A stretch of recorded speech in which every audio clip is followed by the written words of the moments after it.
Hello students, आज के इस वीडियो में हम 10th स्टैंडर्ड का हिंदी का 10वां पार्ट ठेस इसको स्टडी करने वाले हैं। तो चलिए वीडियो को शुरुआत करते हैं। जो ठेस जो पार्ट है उसको यहाँ पर फणीश्वर नाथ रेणु जी ने यहाँ पर लिखा है। इनका जन्म 1921 में पूर्णिया बिहार में हुआ था। इनकी मृत्यु 1977 में हुई थी। उनका परिचय। हिंदी कथाधारा का रुख बदलने वाले फणीश्वर नाथ रेणु जी को आजादी के बाद के प्रेमचंद की संज्ञा भी दी जाती है, यानी उनको प्रेमचंद के संज्ञा दी जाती है। आपकी कहानियों और उपन्यासों में आंचलिक जीवन की धुन, गंध, लय, ताल, स्वर, सुर, सुंदरता, कुरूपता स्पष्ट रूप से दिखाई पड़ती है। आपकी भाषा शैली में एक जादुई असर मिलता है। इनकी प्रमुख कृतियां: महिला आंचल, परती परिकथा, जुलूस, एक आदमी रात्रि की महक, एक आदिम रात्रि की महक, ठुमरी, अच्छे आदमी, ऋण जल धंजल, नेपाली क्रांति कथा आदि। अब इस पाठ में लेखक ने क्या लिखा है वो यहाँ पर दिया हुआ है कि प्रस्तुत आंचलिक कहानी बिहार के ग्रामीण जीवन पर आधारित है। इस कहानी के माध्यम से कथाकार ने ग्रामीण जीवन, सामाजिक संबंध, कारीगरों के स्वाभिमान आदि बड़े ही सुंदर ढंग से चित्रित किया है। यानी इस पाठ में जो लेखक है उन्होंने यहाँ पर जो ग्रामीण जीवन किस तरीके का होता है उसको यहाँ पर लिखा है, और समाज में जो संबंध होते हैं वो किस तरीके के होते हैं उसको भी यहाँ पर प्रस्तुत किया है। और कारीगरी के बारे में जो आर्टिजन्स वगैरह होते हैं उनके बारे में लिखा है। और जो कारीगरी का जो स्वाभिमान होता है, यानी जो आर्टिस्ट वगैरह होते हैं तो उनका जो स्वाभिमान होता है उसको बहुत ही अच्छे ढंग से यहाँ पर चित्रित किया है, यानी लिखा गया है। यहाँ पर लेसन स्टार्ट होता है।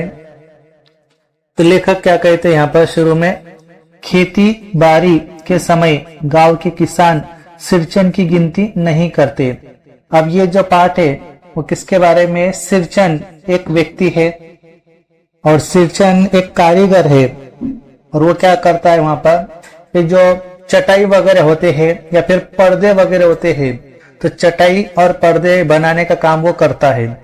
और कैसे बनाता था वो कि जो बांस जो होते हैं तो बांस को वहां पर वो कट करके उसके पतले पतले ये करके उसके वहां पर वो चटाई और पर्दे बनाता है। और इसके अलावा जो घास होती है यानी ग्रास होती है उससे भी वो पर्दे और चटाई बनाता था।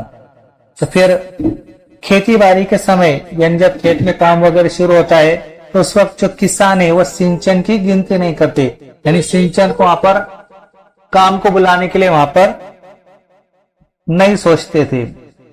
लोग उसको बेकार ही नहीं बेगार समझते हैं। और जो किसान लोग हैं तो सिंचन को वहां पर बेकार तो समझते ही थे, इसके अलावा वो बेगार भी समझते थे, यानी बिना मजदूरी दिए जबरदस्ती लिया गया काम उसको बेगार कहा जाता है। इसलिए खेत खलिहान की मजदूरी के लिए कोई नहीं बुलाने जाता है सिंचन को। और जब किसी किसान को जरूरत होती है तो सब दूसरे लोगों को काम के लिए खेत में बुलाते थे, बट सिंचन को कभी भी वहां पर खेत में काम करने के लिए बुलाया जाता नहीं था। क्या होगा, उसको बुलाकर दूसरे मजदूर खेत पहुंचकर 1/3 काम कर चुकेंगे, तब कहीं सिंचन राय हाथ में खुरपी डुलाता हुआ दिखाई पड़ेगा, पगडंडी पर तौल तौल कर पांव रखता हुआ धीरे धीरे। यानी क्यों नहीं बुलाते उसका यहाँ पर रीजन बताया गया है कि जब खेत में दूसरे लोग काम कर लिए होते हैं और 1/3 काम यानी 1/3 जो काम पूरा हो चुका होता है, यानी बहुत देर तक काम कर लेते हैं, उसके बाद सिंचन वहां पर काम को आता था। इस वजह से वहां पर बहुत सारे जो किसान है उसको सिंचन को वहां पर काम करने के लिए भी बुलाते नहीं थे। आगे लेखक क्या कहते हैं कि मुफ्त में मजदूरी देनी हो तो और बात है, लेकिन जब सिंचन काम को बुलाएंगे तो एक तो देर से आएगा, धीरे धीरे काम करेगा और उसको पैसे भी देना है, तो फिर जब मुफ्त में ही अगर काम कराना है सिरचंद से, तो ही क्या है, उस लोग उसको वहां पर बुलाएंगे। इस तरह से पहला जो पैराग्राफ यहाँ पर कंप्लीट हो गया। आगे लेखक क्या कहते पार्ट में, आज सिरचंद को मुफ्तखोर, कामचोर या चटोर, चटोर यानी स्वादिष्ट वस्तु खाने की लालची यानी स्वादिष्ट वस्तु खाने का लालची व्यक्ति कह ले कोई। यानी आज के पीरियड में अगर सिरचंद को कोई कहना है तो सिरचंद को सभी लोग मुफ्तखोर भी कह सकते हैं, कामचोर भी कह सकते हैं और चटोर भी कह सकते हैं, यानी अच्छा अच्छा खाना खाने वाला व्यक्ति भी कह सकते हैं। एक समय था जब उसकी मडैया, मडैया यानी झोपड़ी के पास बाबू लोगों की सवारियां बंधी रहती थी। यानी अब लेखक आगे कहते हैं कि एक वक्त था कि उसके झोपड़ी के पास जो बाबू लोग है, बाबू यानी अच्छे अच्छे लोग, अमीर लोग हैं, तो उनकी सवारियां बांधी रहती थी, यानी लोग वहां पर उसको मिलने आते थे। उसे लोग पूछते ही नहीं थे, उसकी खुशामद भी करते थे। और जब बड़े लोग वहां पर आते थे, अमीर लोग आते थे, तो उसको पूछते ही नहीं थे। नहीं, इसका मतलब है कि लोग उसकी ज्यादा खुशामद करते थे, यानी ज्यादा से ज्यादा पूछा करते थे। बट आज के पीरियड में उसको कोई नहीं पूछ रहा। अरे सिरचंद भाई, अब तो तुम्हारे ही हाथ में यह कारीगरी रह गई है सारे इलाके में। फिर जो बड़े लोग आते थे वो कहते थे कि तुम ही ऐसे कारीगर हो कि तुम ही अच्छे से काम कर सकते हो, इसके अलावा कोई कर सकता नहीं। एक दिन का समय निकालकर चलो, बड़े भैया की चिट्ठी आई है शहर से। सिरचंद से एक जोड़ा चिक यानी बांस की तिल्लियों का बना हुआ पर्दा बनाकर भेज दो। यानी जो वहां पर लोग आते थे तो उसको वहां पर सिरचंद की खुशामद करते थे और कहते थे कि बड़े भैया की चिट्ठी आई है शहर से, और तुम सिरचंद क्या करो कि बांस की तिल्लियों से बना हुआ एक जो पर्दा है वो क्या करो, हमें बनाकर भेज दो। आगे लेखक क्या कहते हैं कि मुझे याद है मेरी माँ जब कभी सिरचंद को बुलाने के लिए कहती, मैं पहले ही पूछ लेता भोग क्या क्या लगेगा। यानी लेखक कहते हैं कि जब मेरी माँ सिरचंद को बुलाने के लिए जब कहती है तो उस वक्त मैं पहले ही पूछ लेता था सिरचंद से कि भोग क्या क्या लगेगा, भोग क्या क्या लगेगा, यानी खाने में तुम क्या क्या खाओगे। अब यहाँ पर खाने की बात क्यों आई कि जो सिरचंद है वो कारीगर है, चटाई और पर्दे बनाता था और इसके बदले में वो पैसे नहीं लेता था। फिर वो पैसे के बदले वो क्या करता था, जहां कहीं भी वो काम करता था चटाई बनाने का या फिर पर्दे बनाने का, तो पैसे लेने के बजाय वहां पर वो पेट भर खाता था। और खाना कैसा होता था, एकदम अच्छा चटोरा खाना उसको लगता था, मलाई वगैरह का। तो इस तरीके से भी लेखक कहते हैं कि सिरचंद को जब अगर काम को बुलाना था तो उस वक्त मैं पहले ही पूछ लेता था सिरचंद को कि भोग क्या लगेगा, यानी खाने में तुम्हें क्या क्या लगेगा। माँ हंसकर कहती, जा जा बेचारा, मेरे काम में पूजा भोग की बात नहीं उठाता कभी। यानी लेखक कहते कि मेरी माँ हंसकर मुझे कहती थी कि जो मैं पकाऊंगी, मैं जो खिलाऊंगी वो खा लेता था और मेरे खाने पीने में वो मुझसे ज्यादा बहस भी नहीं करता था। आगे लेखक कहते पड़ोसी गांव के पंचानन चौधरी के छोटे लड़के को एक बार मेरे सामने ही बेपानी कर दिया। बेपानी करना यानी बेइज्जत करना। अब लेखक कहते हैं कि पड़ोसी गांव में पंचानन चौधरी थे, उनके एक छोटे लड़के थे, तो उनके सामने एक बार उन्होंने क्या किया था, सिरचंद ने उनको बेइज्जत कर दिया था। कैसा किया था कि तुम्हारी भाभी नाखून से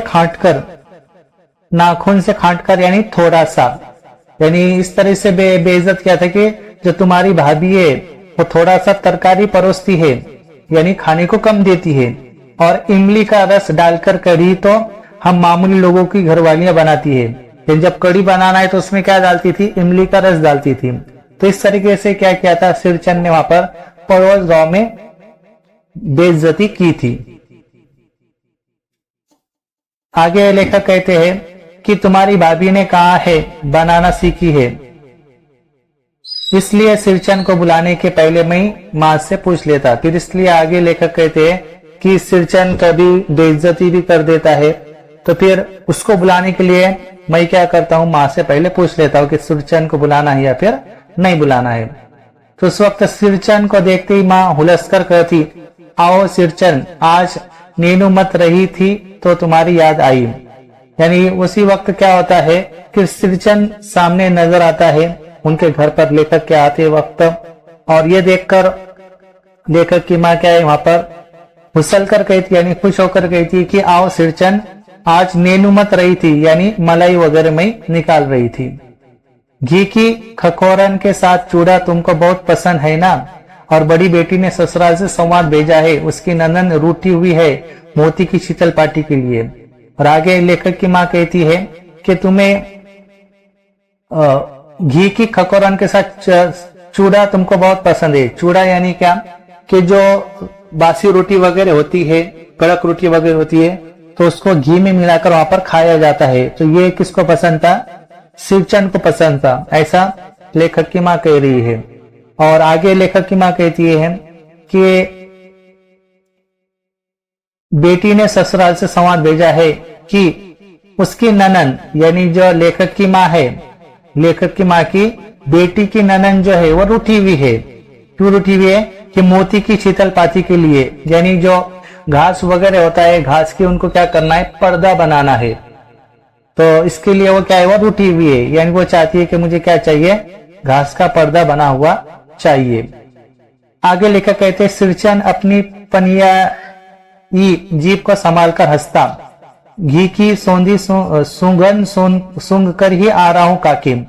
प्रिय सुनकर क्या है, सिंचन ने कहा, और कैसा कहा, पनियाई जीभ को संभाल कर, यानी उसके मुंह में पानी आ गया, और पानी आने के बाद उसने जीभ को क्या है वहां पर दबाया और कहा कि जो घी की अच्छी सुगंध है उसको ही यहाँ पर सूंघ कर आ रहा हूं काकी। काकी यानी क्या, लेखक की माँ को कहा।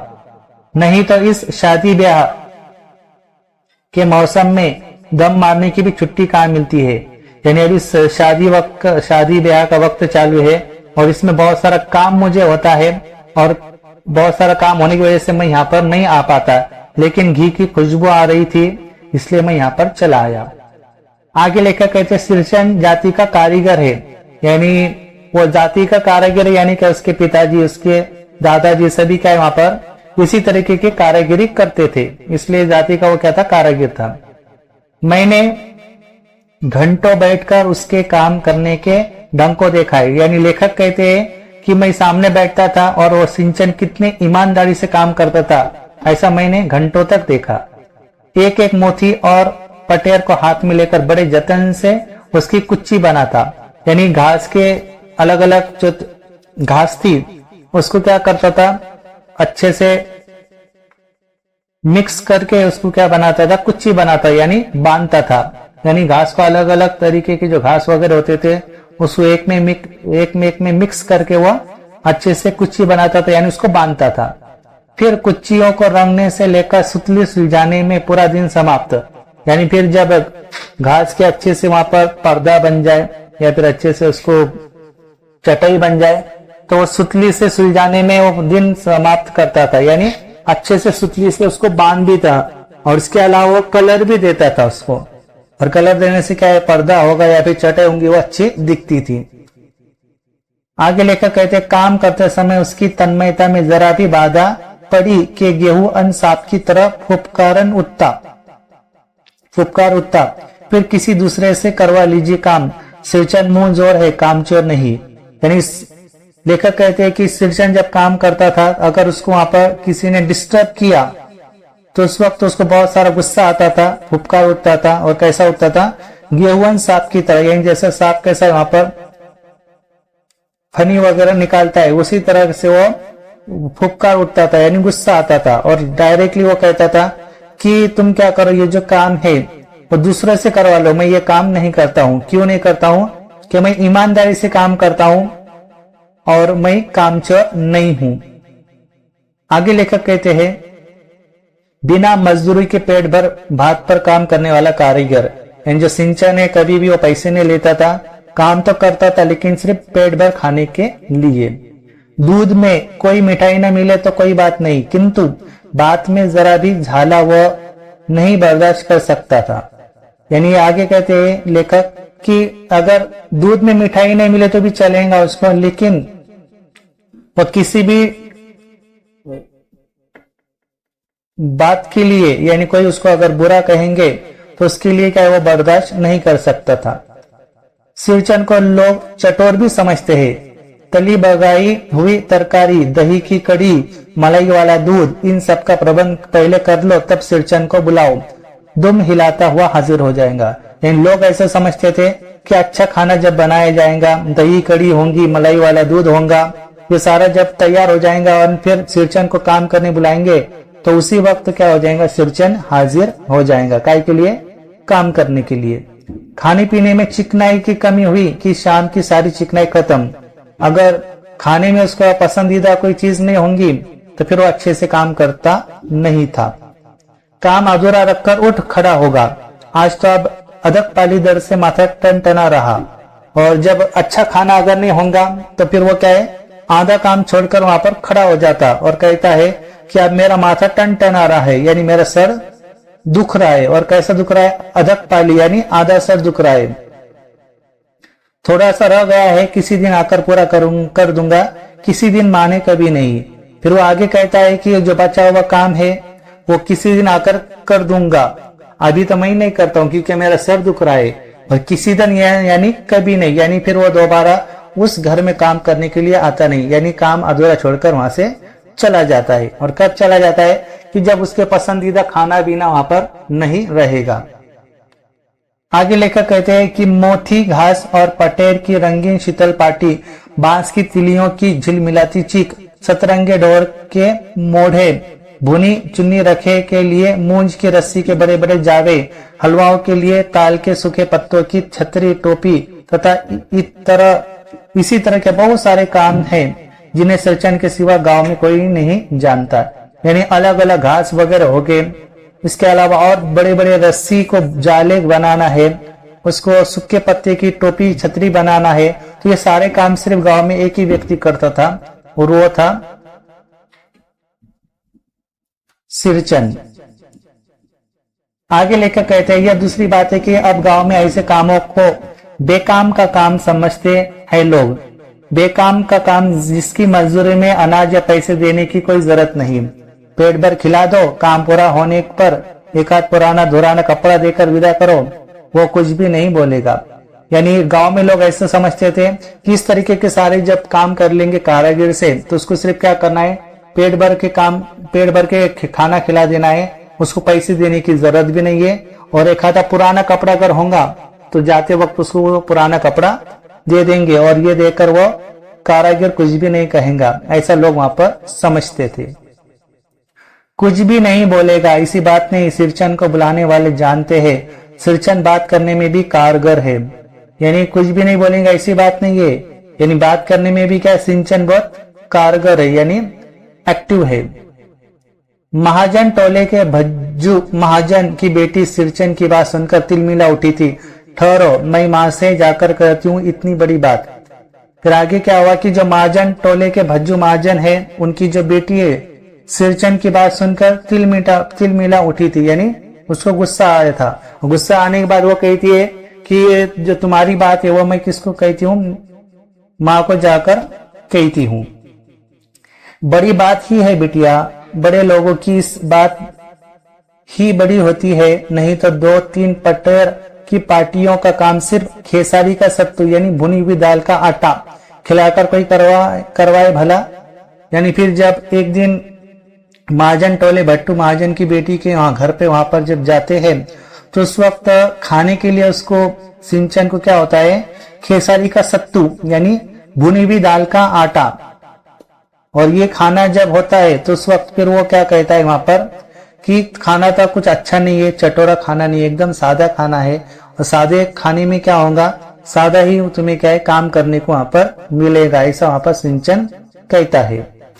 इस बार मेरी सबसे छोटी बहन पहली बार ससुराल जा रही थी।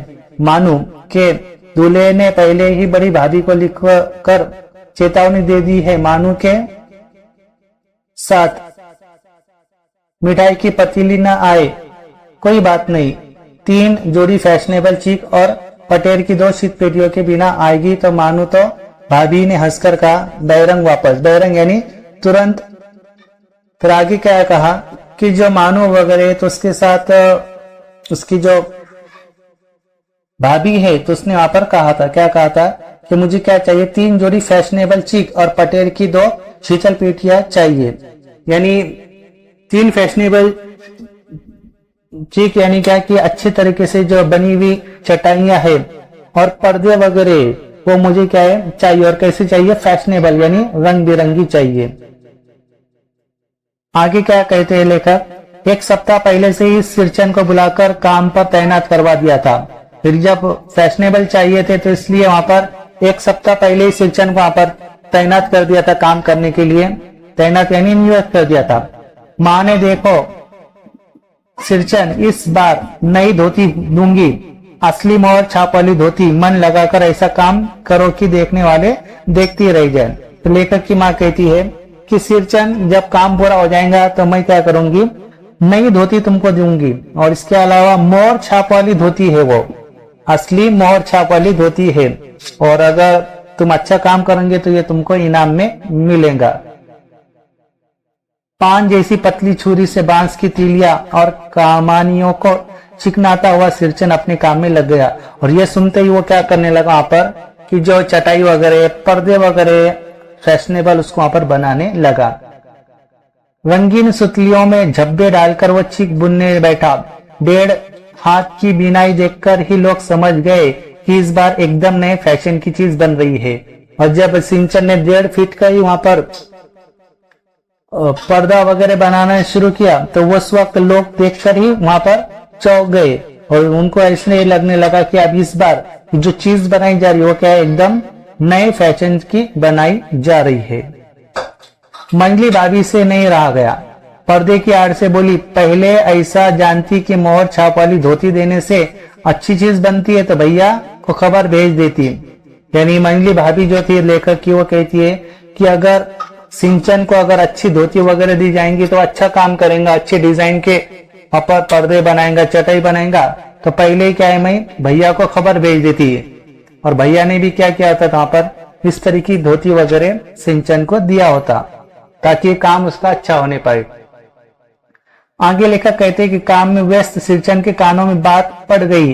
बोला, मोहर छाप वाली धोती के साथ रेशमी कुर्ता देने पर भी ऐसी चीज नहीं बनती बहुरिया। यानी जब मंजली भाभी, लेखक की मंजली भाभी ने कहा सिंचन से, तो ये सुनकर सिंचन ने कहा कि अगर तुमने तुम्हारे भैया को कहा होता कि मोर छाप वाली धोती देना है, रेशम कुर्ता देना है, तो भी इस तरीके का काम मैंने किया होता नहीं। मानो दीदी काकी की सबसे छोटी बेटी है। मानो दीदी का दूल्हा अफसर आदमी है। अब मानो दीदी जो है काकी की सबसे क्या है, छोटी बेटी है, और मानो दीदी का जो दूल्हा है वो क्या है, अफसर है, यानी अच्छे पोस्ट पर है। मंजली भाभी का मुंह लटक गया। मेरी चाची ने फुसफुसाकर कहा, किससे बात करती है बहू, मोहर छाप वाली धोती नहीं, मूंगिया लड्डू। बेटी की विदाई के समय जो रोज मिठाई जो खाने को मिलेगी देखती है ना। आगे लेखक कहते हैं कि दूसरे दिन चीक यानी बांस की तिलियों का बना हुआ पर्दा। पहला पांति में 7 तारे जगमगा उठे। 7 रंग के 7 भैया तारा। आप अपने काम में मगन सिरचन को खाने पीने की सुध नहीं रहती। फिर आगे क्या हुआ कि दूसरे दिन जो बांस की तिलियों का बना हुआ जो पर्दा है सिंचन ने वहां पर तैयार किया। जब तैयार किया तो ऐसा लगने लगा कि उसमें 7 रंग है, और 7 जो तारे वो क्या है उस पर्दे में जगमगा उठे यानी चमकने लगे। इस तरीके का एकदम फैशनेबल पर्दा उसने बनाया। चीक में सुतली के फंदे डालकर उसने पास पड़े सूप पर निगाह डाली। चिवड़ा और गुड़ा का एक सूखा ढेला। मैंने लक्ष्य किया, सिरचन की नाक के पास 2 रेखाएं उभर आई। मैं दौड़कर माँ के पास गया। माँ, आज सिरचन को कलेवा किसने दिया है? सिर्फ चूड़ा और गुड़। फिर आगे लेखक कहते हैं कि जब वो पर्दा बना रहा था, 7 तारे जगमगा उठने वाला 7 रंग उसमें मिक्स किया था, और फिर उसने क्या किया, यहाँ पर कि बाजू में जो चूड़ा और गुड़ रखा था तो उसको उसने निगाह पड़ी उसकी और उसको खाने के लिए उठाया। ये देखकर लेखक कहते कि मैं माँ के पास गया। माँ रसोई घर के अंदर पकवान आदि बनाने में व्यस्त थी। बोली, अरे मंजली, सिरजन को बूंदिया क्यों नहीं दी? फिर माँ क्या कर रही थी कि किचन रूम में यहाँ पर पकवान बना रही थी, और उस वक्त फिर जो मंजली भाभी थी तो उस वक्त माँ ने उसको कहा कि श्रीचंद को बुंदिया क्यों नहीं दी, बुंदिया में नहीं खाता काकी। श्रीचंद के मुंह में चिवरा भरा हुआ था, गुड़ का ढेला सूप में एक किनारे पर पड़ा रखा अछूता। तो इस तरीके से वो कहता है कि जो बुंदिया वगैरह है तो मुझे वो पसंद नहीं है, ऐसा उसने लेखक की माँ को कहा। माँ की बोली सुनते ही मंजली भाभी की भौं तन गई, मुट्ठी भर बुंदिया सूप में फेंक कर चली आई। और ये सुनते ही जो मंजली भाभी थी लेखक की, उसने जो बुंदिया वगैरह थी उसको वहां पर सूप में फेंक कर वहां से चले गई। श्रीचंद ने पानी पीकर कहा, मंजली बहुरानी अपने मैके से आई हुई मिठाई भी इसी तरह हाथ खोलकर बांटती है क्या? बस मंजली भाभी अपने कमरे में बैठकर रोने लगी। तब श्रीचंद ने वहां पर थोड़ा टॉन्ट मारा मंजली बहुरानी को कि तुम्हारे घर से अगर एक आधी मिठाई वगैरह है तो इसी तरह वहां पर फेंक कर आती हो क्या? जैसा कि तुमने क्या यहाँ पर जो बुंदिया वगैरह उसको सूप में फेंक कर आया। चाची ने माँ के पास जाकर कहा, मुंह लगाने से सिर पर चढ़ेगा ही, किसी के नहर ससुराल की बात क्यों करेगा वो। यानी फिर वहां पर जो चाची माँ थी तो उनके पास जाने के बाद क्या है तो उन्होंने कहा कि लोगों ने इसको क्या है वहां पर सिर पर चढ़ा दिया। किसको सिर पर चढ़ा दिया? वहां पर श्रीचंद को। तो उसका अच्छा अच्छा पकवान देते खाने पीने के लिए, उसकी बहुत तारीफ करते, तो इसलिए वो सिर पर चढ़े गया। और इस वजह से क्या है कि लोगों को वो टॉन्ट मारने लगा है, ऐसा वहां पर कहने लगे। लेखक आगे कहते कि मंजली भाभी माँ की दुलारी बहू है। माँ चमक कर बाहर आई, श्रीचंद तुम काम करने आए हो या काम करने आए हो? अपना काम करो, बहुओं से बदकुट्टी करने की क्या जरूरत? जिस चीज की जरूरत हो मुझसे कहो। फिर लेखक कहते हैं कि मेरी माँ को अभी वहां पर गुस्सा आया, क्योंकि जो मंजली भाभी थी वो माँ की दुलारी थी, प्यारी थी, और वो आती श्रीचंद को कहती है कि तुम्हें जो भी चीज चाहिए बहू से मत कहो, मुझसे कहो, मैं वो चीज लाकर दूंगी। आगे लेखक कहते हैं कि श्रीचंद का मुंह लाल हो गया। मुंह लाल हो गया यानी उनको गुस्सा आया श्रीचंद को। उसने कोई जवाब नहीं दिया। बांस में टंगे हुए अधूरे चिक में फंडे डालने लगा। यानी जो बांस का जो पर्दा वगैरह बनाया जा रहा था तो उसको अच्छे से बांधने लगा था। मानू पान सजाकर बाहर बैठक खाने में भेज रही थी। चुपके से पान का एक बीड़ा श्रीचंद को देती हुई इधर उधर देखकर बोली, श्रीचंद दादा, कामकाज का घर, 5 तरह के लोग 5 किस्म की बातें करेंगे, तुम किसी की बात पर कान मत देना। यानी जो मानू है तो उसने क्या किया कि जो पान का जो बीड़ा है यानी पान जो बना हुआ था तो वह श्रीचंद को दिया और कहा कि यहाँ पर 5 तरह के लोग हैं और 5 तरह के जो लोग हैं वो 5 तरह की बातें करेंगे, तुम किसी पर ध्यान मत दो। आगे लेकर कहते हैं कि श्रीचंद ने मुस्कुराकर पान का बीड़ा मुंह में ले लिया। चाची अपने कमरे से निकल रही थी। श्रीचंद को पान खाते देखकर अवाक हो गई। श्रीचंद ने चाची को अपनी ओर अचरज से घूरते देखकर कहा, छोटी चाची, जरा अपनी डिबिया का गम कवा गर्दा खिलाना, बहुत दिन हुए। फिर श्रीचंद ने मुस्कुराकर पान वगैरह खा लिया। जब चाची ने अपने कमरे से बाहर निकलते वक्त देखा कि श्रीचंद क्या कर रहा है, पान खा रहा है, तो ये देखकर क्या है वहां पर घूरने लगी चाची श्रीचंद को। और ये देखकर श्रीचंद ने फिर एक बार चाची को कहा कि डिबिया में जो जर्दा वगैरह रखा हुआ है वो थोड़ा सा मुझे खिला दो, क्योंकि बहुत दिन हो गए जर्दा खाते हुए। चाची कई कारणों से जली भुनी रहती थी श्रीचंद से। गुस्सा उतारने का ऐसा मौका फिर नहीं मिल सकता। झनकती हुई बोली, तुम्हारी बड़ी हुई जीभ में आग लगे, घर में भी पान और गम कवा जर्दा खाते हो, चटोर कहीं के। मेरा कलेजा धड़क उठा, हो गया सत्यानाश। फिर लेखक कहते आगे कि जब चाची से श्रीचंद ने वहां पर जर्दा मांगा तो चाची ने उसका जवाब दिया कि घर पे भी पान और जर्दा खाते हो। और इस तरीके से क्या कहा वहां पर कि चटोर कहीं के कहा, यानी वहां पर श्रीचंद पे वहां पर चटोर का एक इल्जाम लगाया। और ये सुनते ही लेखक कहते कि मेरा कलेजा धड़क उठा, क्योंकि श्रीचंद ऐसा व्यक्ति था कि अगर किसी ने उसको वहां पर कुछ कहा तो काम छोड़कर चला जाता था, फिर दोबारा उस काम को करने के लिए कभी नहीं आता था। आगे लेखक कहते बस श्रीचंद की उंगलियों में सुतली के फंदे पड़ गए। मानो कुछ देर तक वह चुपचाप बैठा, पान को मुंह में घुलाता रहा। फिर अचानक उठकर पिछवाड़े पीक थूक आया। अपनी छुरी हंसियां बगैर समेट संभालकर झोले में रखे, टंगी हुई अधूरी चीख पर एक निगाह डाली और हनहनाता हुआ आंगन से बाहर निकल गया। यानी जब चाची ने उसको वहां पर चटोर कहा तो ये सुनते ही उसको वहां पर बहुत सारा गुस्सा आया और पीछे जो ये जगह थी वहां पर उसने पान के वहां पर पिचकारी मारी और जो भी चीजें वगैरह से वहां पर वो पर्दा बना रहा था या फिर चटाई बना रहा था, वो सारी चीजें अपने झोली में डाल दी और आंगन से बाहर निकलने के लिए तैयार हो गया। मानू कुछ नहीं बोली, चुपचाप अधूरी चीख को देखती रही। सातों तारे मन पड़ गए और जब सिंचन घर से बाहर निकलने लगा तो मानू ने कुछ नहीं कहा उसको, और जो चीख अधूरी थी यानी जो पर्दा अधूरा बना हुआ था, 7 कलर थे उसमें, 7 सितारे की तरह चमक रहे थे।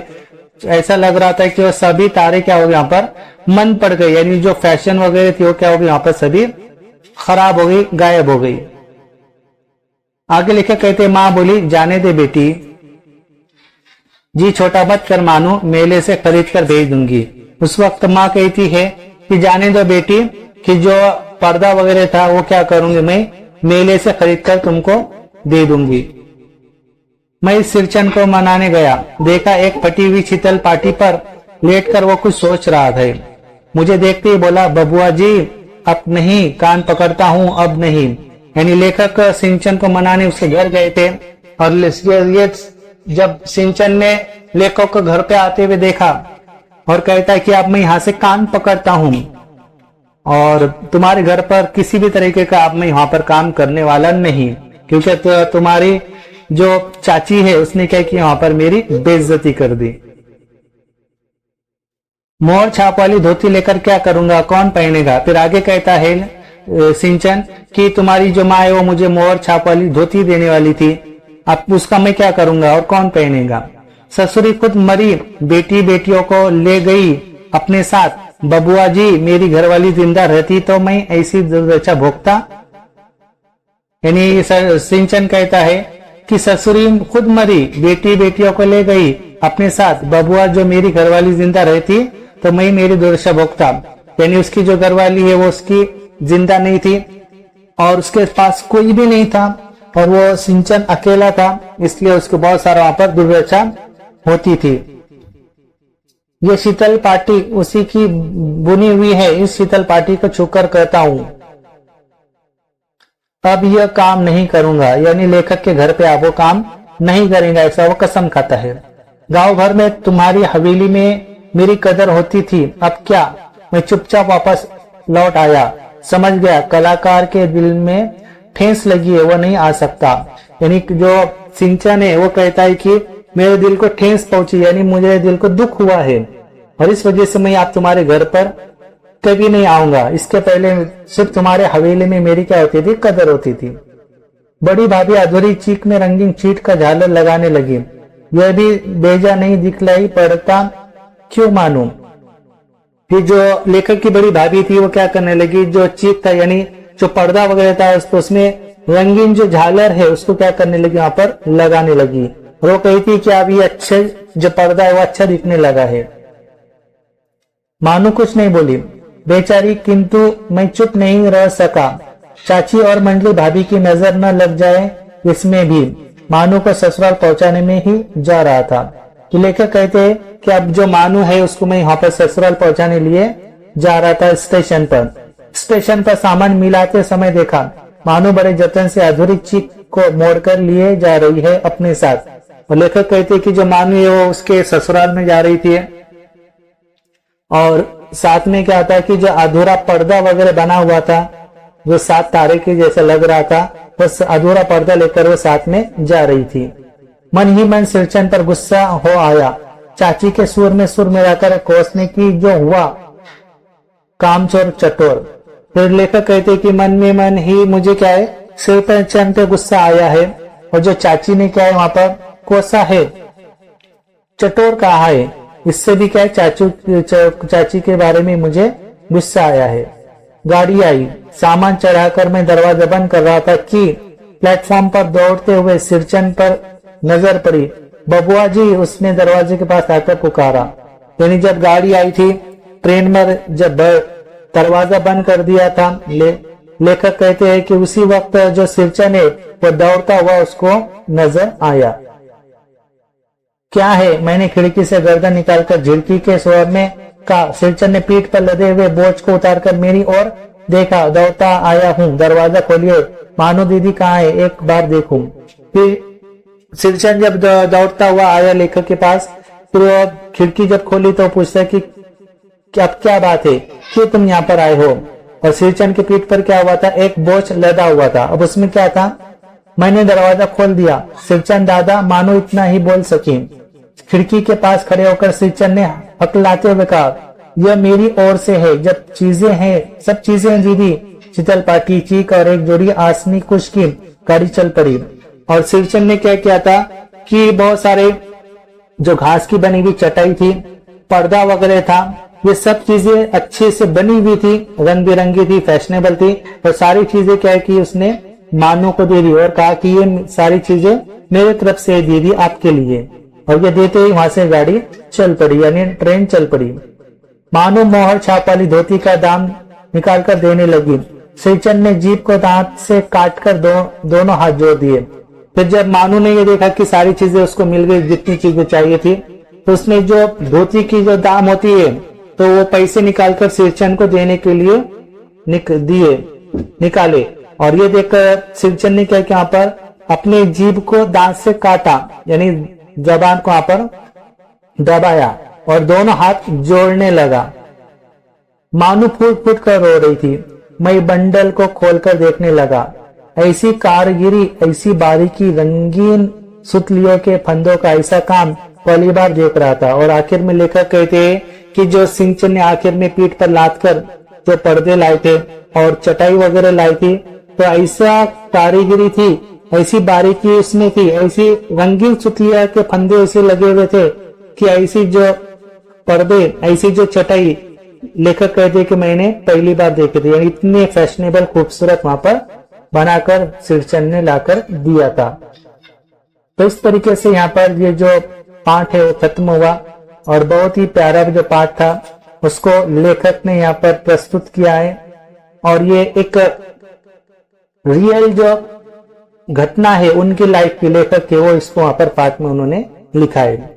अगर वीडियो पसंद आए तो वीडियो को लाइक कीजिए, शेयर कीजिए और हमारे चैनल को सब्सक्राइब कीजिए। Thanks for watching video.